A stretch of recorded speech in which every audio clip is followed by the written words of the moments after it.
देख लिए। चलिए अब जो है ना जानेंगे angle between two lines in Cartesian form. Angle between two lines in Cartesian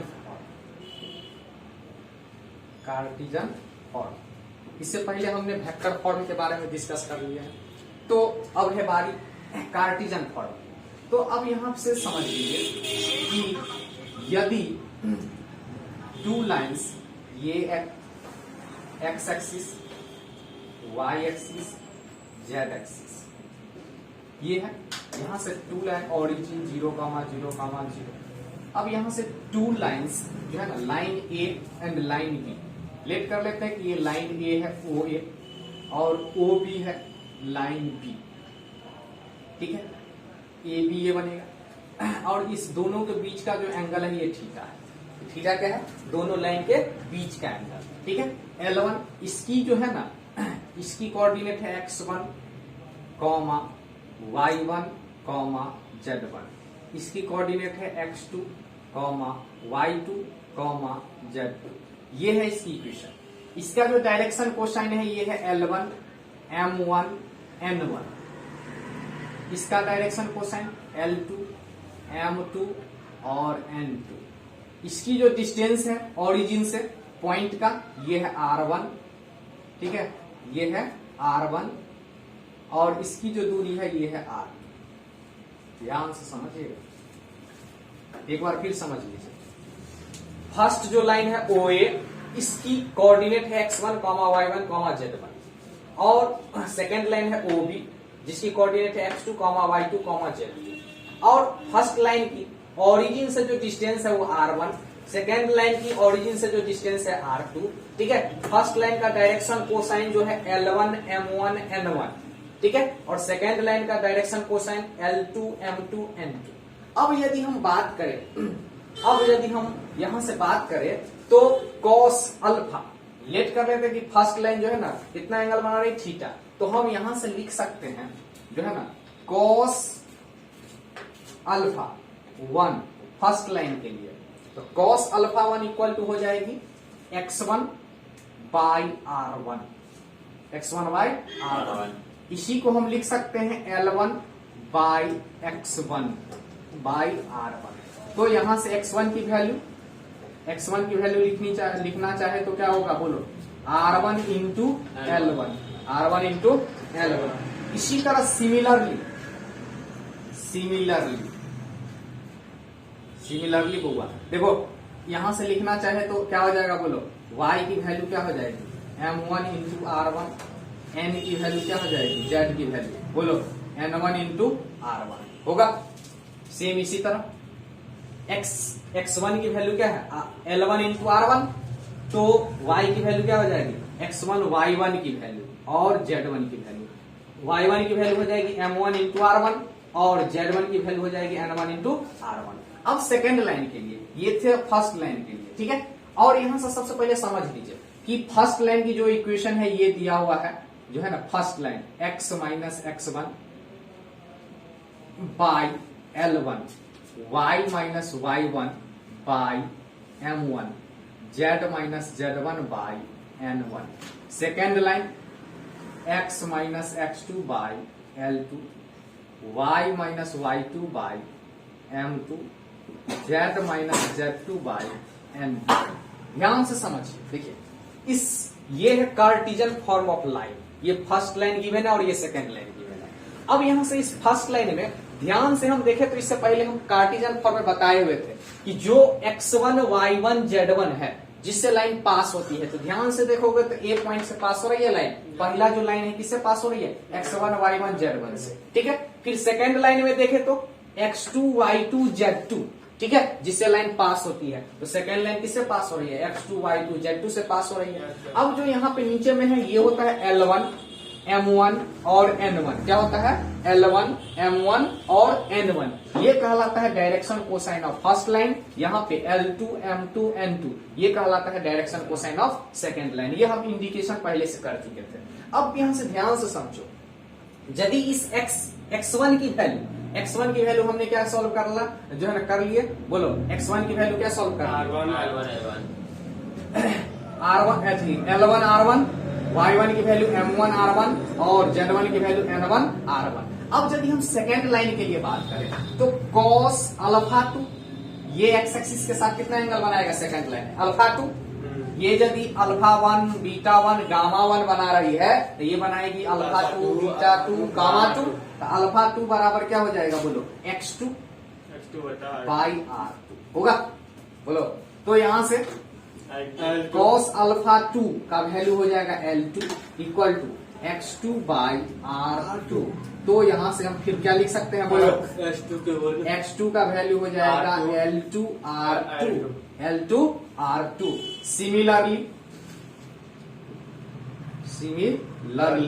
similarly हम लिखना चाहेंगे तो जो है ना, बोलो सिमिलरली क्या हो जाएगा, y2 का value M2 into R2, Z2 का वैल्यू N2 R2। कोई दिक्कत? तो यहां से हम कह सकते हैं कि x1 y1 z1 की वैल्यू सॉल्व कर ली, x2 y2 z2 की वैल्यू सॉल्व कर ली ना। अब यहां से एक फार्मूला होता है cos थीटा इक्वल टू क्या होता है, देखो OA स्क्वायर, ठीक है, OA square plus OB square minus AB square divided by 2OA OB, ये होता है बुआ। ये cos theta equal to 11th के त्रिकोणमिति में हमने ये फार्मूला पढ़ाया हुआ था, 11th के त्रिकोणमिति में। अब यदि बउआ यहाँ पे जो है अप्लाई हम यदि करें, ठीक है, चला यदि हम अप्लाई करें इस फार्मूला को तो क्या बनेगा, देखो तो बन जाएगा, यहां से क्या बनेगा, देखो सबसे पहले cos थीटा का वैल्यू यहां कवर हो रही है, cos थीटा का वैल्यू यदि हम सॉल्व करें तो OA का वैल्यू, देखो O से A का वैल्यू कितना है R1, इसका स्क्वायर प्लस O से B का वैल्यू कितना है, O से B का वैल्यू R2 का स्क्वायर, ठीक है, माइनस।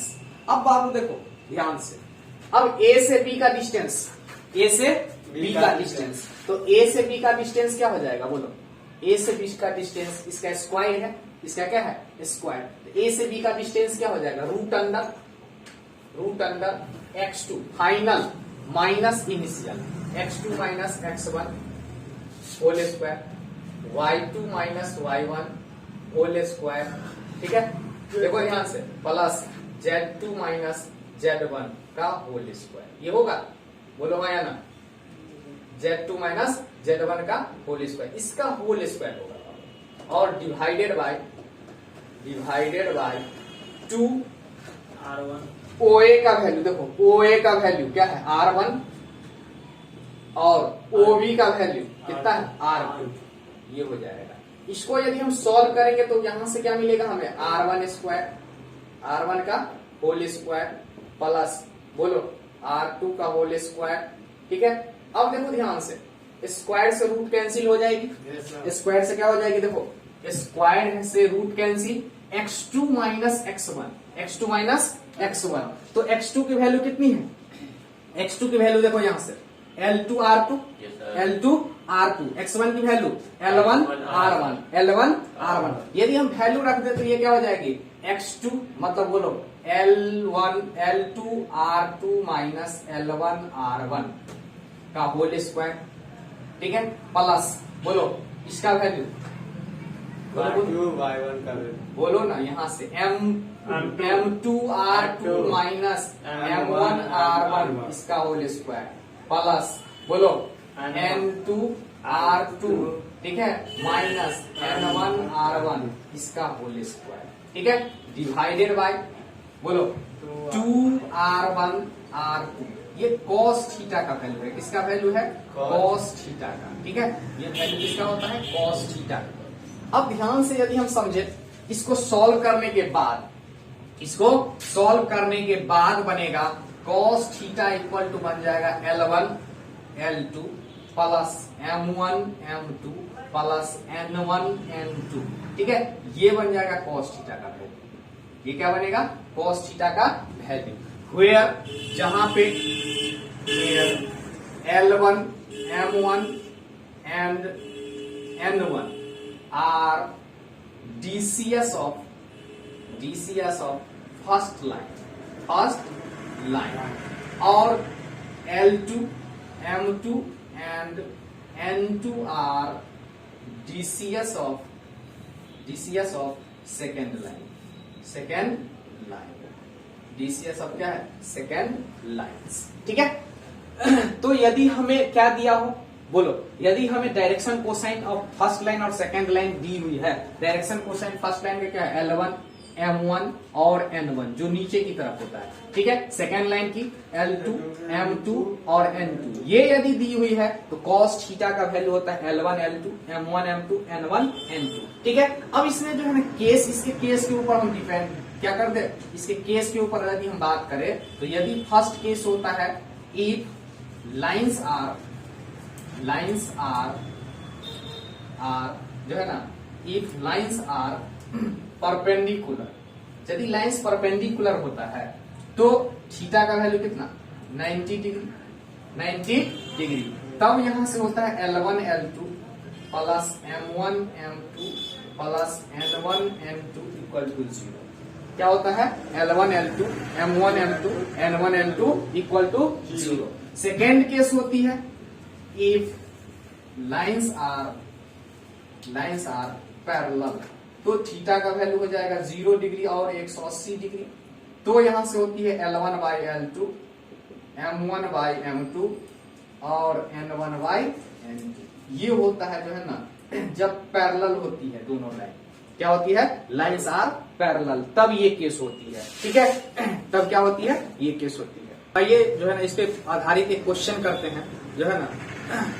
चलिए, क्वेश्चन है so that the 3 lines with direction cosine, 3 line की डायरेक्शन कोसाइन दी हुई है, फर्स्ट लाइन की, सेकेंड लाइन की, थर्ड लाइन की। ये पहली लाइन है, ठीक है, ये दूसरी लाइन है और ये तीसरी लाइन है। तीनों को क्या गिवन है? डीसीएस। डीसीएस कहने का मतलब डायरेक्शन कोसाइन, कोसाइन गिवन है, डायरेक्शन कोसाइन। ठीक है। अब ये दिखाना है कि जो है ना ये जो 3 लाइन्स है, first line, second line, third line, ये म्यूचुअली परपेंडिकुलर होना चाहिए। म्यूचुअली परपेंडिकुलर का मतलब होता है, ठीक है, एक दूसरे पर परपेंडिकुलर, मतलब ए बी पर परपेंडिकुलर। जैसे मान लीजिए यहाँ पे ये फर्स्ट लाइन है, ठीक है, first line perpendicular to second line और second line perpendicular to third line. ठीक है। और फिर third line perpendicular to first line. देखो, फर्स्ट परपेंडिकुलर सेकेंड पर, सेकेंड परपेंडिकुलर थर्ड पर और थर्ड परपेंडिकुलर फर्स्ट पे। ठीक है। जब मान लीजिए फर्स्ट परपेंडिकुलर सेकेंड पे, सेकेंड परपेंडिकुलर थर्ड पे और थर्ड परपेंडिकुलर क्या हो? फर्स्ट पे हो, तो ये कहलाता है जो है ना, क्या कहलाता है? Mutually perpendicular. क्या कहलाता है? Mutually perpendicular. इससे पहले जो केस है, इससे पहले देखो ध्यान से, इससे पहले हमने केस क्या पढ़ाया था? cos थीटा इक्वल टू होता है L1, L2, M1, M2 और N1, N2। इसके बाद जो है ना, इन केस ऑफ परपेंडिकुलर, ठीक है, थीटा इक्वल टू 90, बोले हैं कि L1, L2, देखो ध्यान से, plus M1, M2 plus N1, N2 equal to क्या होता है? 0। ठीक है। इसको यदि रिवर्स वे में समझे, उल्टा समझे, तो यदि L1, L2 का value, L1, L2 plus M1, M2 plus N1, N2 के वैल्यू यदि 0 हो जाए, क्या हो जाए? 0, तो हम ये कह सकते हैं कि लाइन्स आर परपेंडिकुलर। कह सकते हैं लाइन्स आर परपेंडिकुलर। अब आइए समझते हैं यहाँ पे, ये पहली लाइन की क्या है? जो है डायरेक्शन कोसाइन। ये पहली लाइन की डायरेक्शन कोसाइन मतलब L1, M1, N1, कोई दिक्कत? फिर L2, M2, N2, कोई दिक्कत? सेकेंड लाइन की डायरेक्शन कोसाइन। और ये तीसरी लाइन L3, M3 और N3, कोई दिक्कत? अब यदि हम मान लो यहां से पहले हम जो है ना, देखो ध्यान से समझना, L1 यहां से समझ लो, देखो यहां से L1, L2, ठीक है, plus M1, M2 plus N1, N2, इसकी वैल्यू सॉल्व करना चाहते हैं, इसकी वैल्यू। तो इसकी वैल्यू क्या बनेगा बताओ तो? इसकी वैल्यू यदि हम इसको वैल्यू सॉल्व करना चाहते हैं तो इसका वैल्यू बनेगा L1 का वैल्यू बोलो 12/13, L2 का वैल्यू 4/13 प्लस M1 की वैल्यू -3/13, ठीक है। M2 की वैल्यू 12/13 प्लस बोलो N1 की वैल्यू -4/13, N2 की वैल्यू 3/13।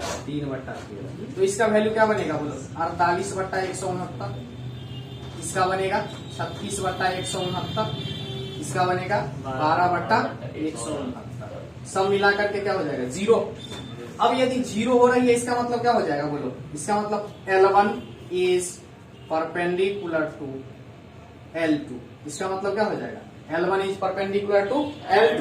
क्यों? क्योंकि L1 L2 M1 M2 N1 N2 की वैल्यू क्या हो रही है 0। इसका मतलब क्या होगा L1 is perpendicular to L2। Same यदि हम यहाँ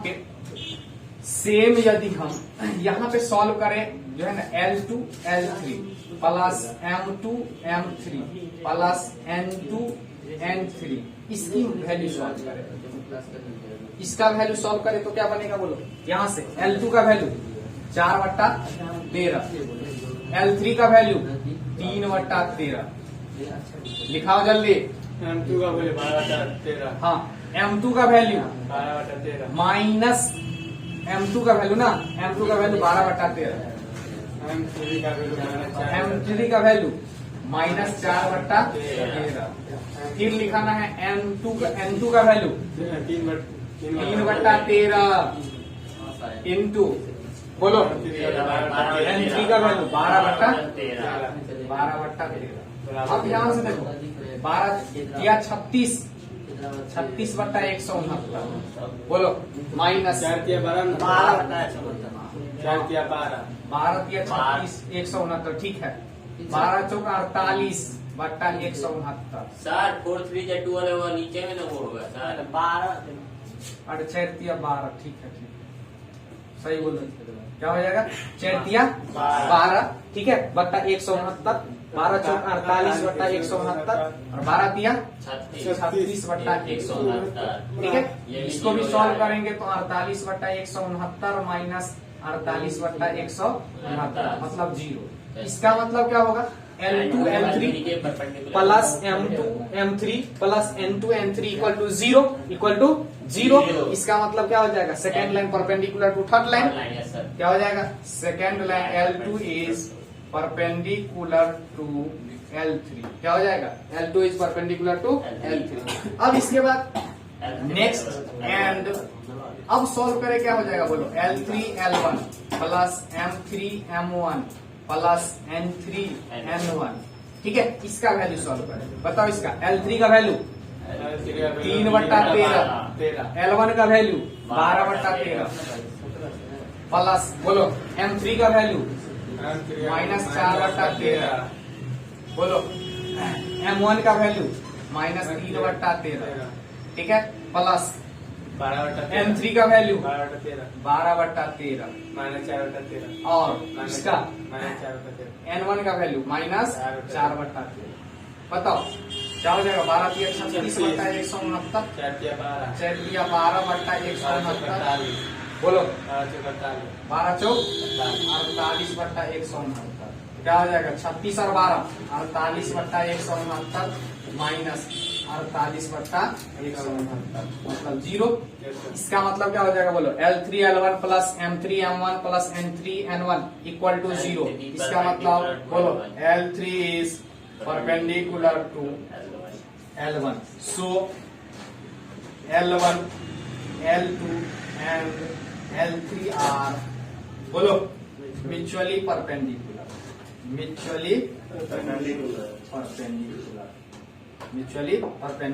हैंस प्रूव्ड, कोई दिक्कत नहीं, दिक्कत है तो लिख लो।